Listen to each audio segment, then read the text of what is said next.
Rishi Sunak schooled star BBC presenter Nick Robinson and proved he is on top of the detail while telling listeners it is now Labour's job to explain why they want families to fork out thousands for net zero policies.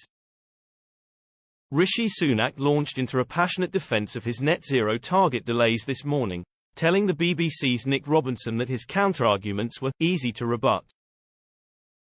A confident PM easily listed off other countries' targets, including those in the EU, to demonstrate the UK is now approaching net zero at the same speed as comparable countries.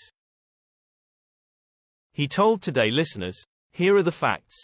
We've committed to reducing our emissions by 68%. Here are some of the other countries' targets.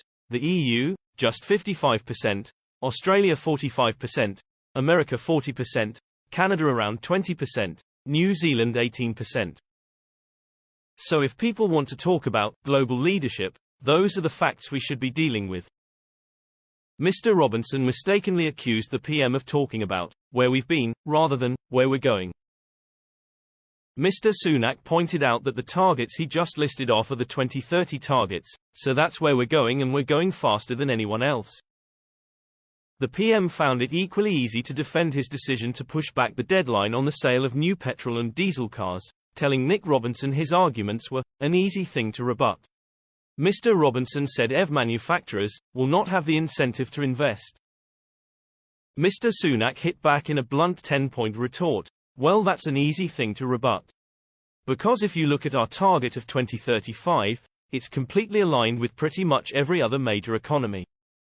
France, Germany, Italy, Spain, Australia, Canada, California, New York, Massachusetts, Sweden.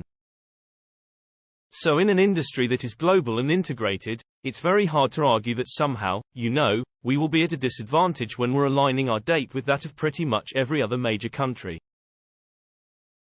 He added that given manufacturers operate globally and every other major country has gone with a target of 2035, the government's new target seems entirely sensible.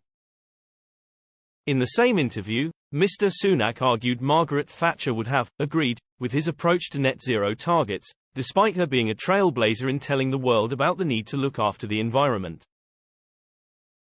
The PM joined his business secretary Kemi Badenoch in passionately defending the new policy approach this morning, with Ms. Badenoch having a row on Sky News about whether poor Brits drive cars. The business secretary accused Sky News' Jane Secker of making ludicrous claims over net zero.